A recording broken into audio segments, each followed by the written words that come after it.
On 1 January 2000 XYZ limited issues 10-year bonds for 10 lakh bearing interest at 10% payable annually on 31 December each year. The bonds are redeemable on 31 December 2009 for 10 lakh, यानी 1 जनवरी 2000 को issue किया था, 31 दिसंबर 2009 यानी 10 साल, हाँ ठीक 10 साल बाद ये 10 लाख रुपए में जो है रिडीम हो जाएंगे। हर साल आपको 10% पे करना पड़ेगा इंटरेस्ट रेट। इसमें आपको कोई जो लोन प्रोसेसिंग फ़ीस वगैरह देने की कोई ज़रूरत नहीं है। इफेक्टिव इंटरेस्ट रेट इसका 10% ही है।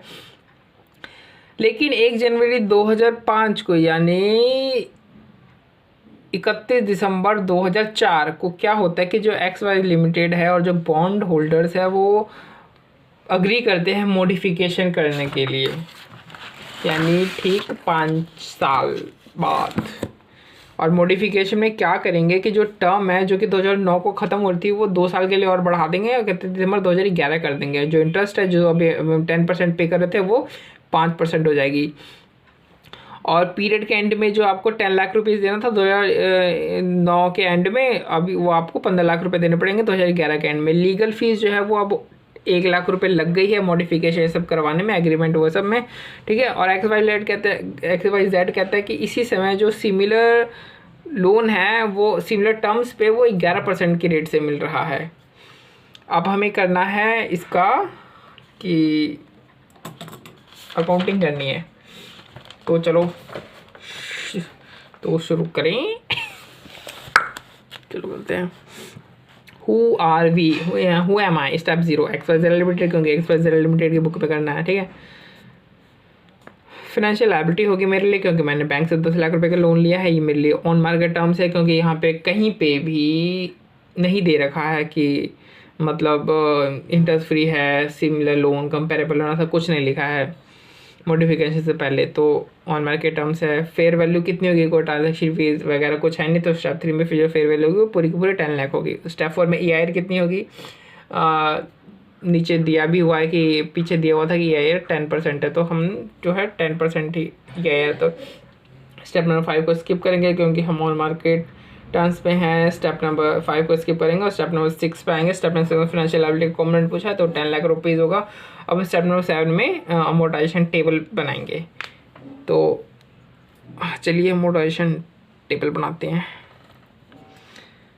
ये अमोर्टाइजेशन टेबल है, 10 लाख रुपया 10% के रेट से इंटरेस्ट चार्ज हो रहा है। हम उतना ही के हिसाब से 10% से हम इंटरेस्ट पे करें तो क्लोजिंग बैलेंस हमेशा 10 लाख रुपीज़ बचता है, ठीक है। लेकिन अब 2004 की एंड में 2005 की शुरुआत में क्या हुआ, वो कहता है कि हम टर्म्स को रीनेगोशिएट करते हैं, जिसमें उसने रीनेगोशिएट किया कि इंटरेस्ट जो है वो 5% रहेगी, जो 2 साल की उसको एक्सटेंशन मिल जाएगी, 1 लाख रुपए का उसका लीगल फीस लग गया और EIR जो है उस समय वो 11% थी, ठीक है। तो मॉडिफिकेशन में क्या करते हैं, तो सबसे पहले हम देखते हैं कि हमें माइनर मॉडिफिकेशन वाली एडजस्टमेंट करनी है कि मेजर मॉडिफिकेशन वाली एडजस्टमेंट करनी है।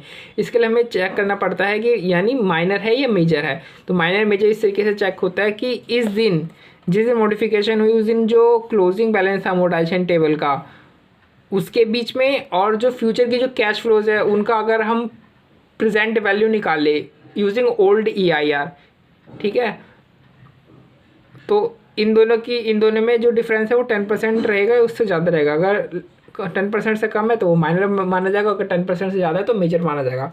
तो आइए निकालते हैं। तो ये बैलेंस हमारे पास ऑलरेडी अमोर्टाइजेशन टेबल से हमने निकाल लिया। अब जो फ्यूचर कैश फ्लोज हैं उसको हम PV करेंगे यूजिंग ओल्ड EIR। तो ये देखो यहाँ पे मैंने ऑलरेडी किया हुआ है।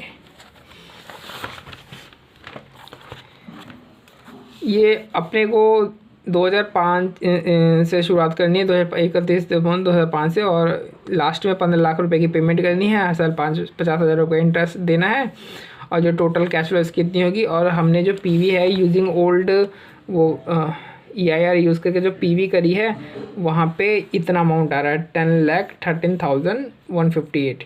अब यहाँ पे ध्यान देने वाली बात है कि जो हमने जो PV में जो डेसिमल्स यूज़ किया सिर्फ 6 प्लेसेस तक ही किया, क्योंकि क्वेश्चन में भी सिर्फ 6 प्लेस तक किया, तो ये चीज़ हमें रट्टा मारनी पड़ेगी यहाँ पे।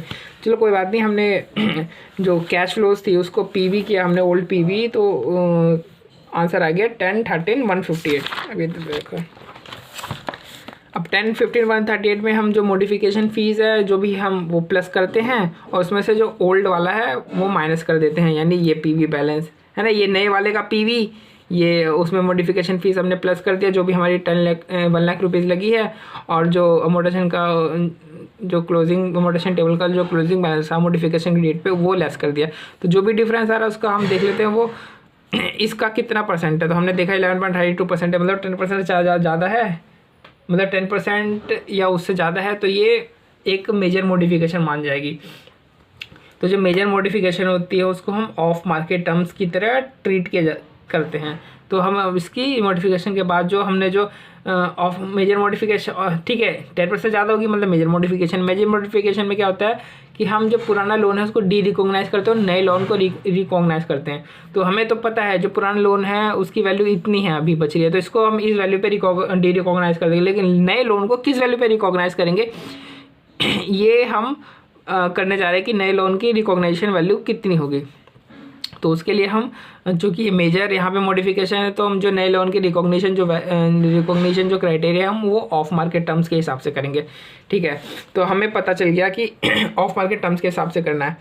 तो हमें स्टेप 0 तो पता ही है, XYZ लिमिटेड है, फाइनेंशियल लायबिलिटी है। स्टेप 2 पे आते हैं, क्या ये ऑफ मार्केट टर्म्स की ऑन मार्केट टर्म्स। अब देखो मॉडिफिकेशन का जो टर्म्स है उसमें साफ दिख रहा है कि सिमिलर टर्म्स पे जो लोन मिल रहा है वो 11% का है, तो मतलब यहाँ पे सिमिलर लोन की बात की गई है, तो मतलब ये हुआ ऑफ मार्केट टर्म्स, ठीक है। तो स्टेप 3 इसके पढ़ेंगे क्योंकि ये तो ऑन मार्केट टर्म्स के लिए होता है। स्टेप 4 में हमारे से EIR पूछता है, EIR हमारा कितना हुआ 11% पे मिल रहा है ना, तो यहाँ पे 11% हो गया। स्टेप 5 में हमसे PV करवाता है कि bye discounting cash flows using जो नया जो आपका निकला है EIR। तो अभी हमने जो यहीं पे हमने इसी टेबल में हमने ये नए वाला जो EIR था उसका यूज़ करके हमने निकाला, तो हमारा इतना आ रहा है 958,097 जो PV है। तो ये हमारी जो PV है वो इतनी हो गई 958,097, यानी जो नया लोन है उसको हम इस वैल्यू पे रिकॉग्नाइज करेंगे। तो ठीक है, हमारे पास दोनों वैल्यू आ गई कि जो पुराने लोन है को किस वैल्यू पे डी रिकॉग्नाइज करेंगे और नए लोन को किस वैल्यू पे रिकॉग्नाइज करेंगे। तो अब हम जो एडजस्टमेंट एंट्री है वो पास कर देते हैं। तो यहाँ पे हमने एडजस्टमेंट एंट्री पास कर दी। ओल्ड लोन 10 लाख से डेबिट कर दिया, पहले क्रेडिट था इसको डेबिट कर दिया हटाने के लिए, और नए लोन को क्रेडिट कर दिया इस वैल्यू से।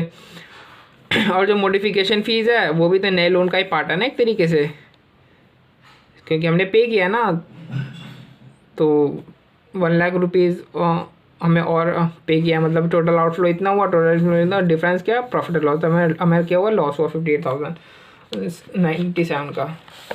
यही चीज़ है पूरे इसमें। बस इसमें 2 बातों का ध्यान रखना है कि जो डेसिमल है वो 6 प्लेसेस का है, वो तो मैंने क्वेश्चन में ऑलरेडी क्वेश्चन नंबर के ऊपर लिख दिया है। और जो मॉडिफिकेशन के बाद जो टर्म्स है उसके अंदर भी यही है, इसमें वैसे लिखा हुआ नहीं, बट हम यही मानेंगे कि जिस तरीके से हम एनुअली इंटरेस्ट पे कर रहे थे उसमें इस मॉडिफिकेशन के बाद भी जो है हम एनुअली इंटरेस्ट पे करते रहेंगे। ये है बस।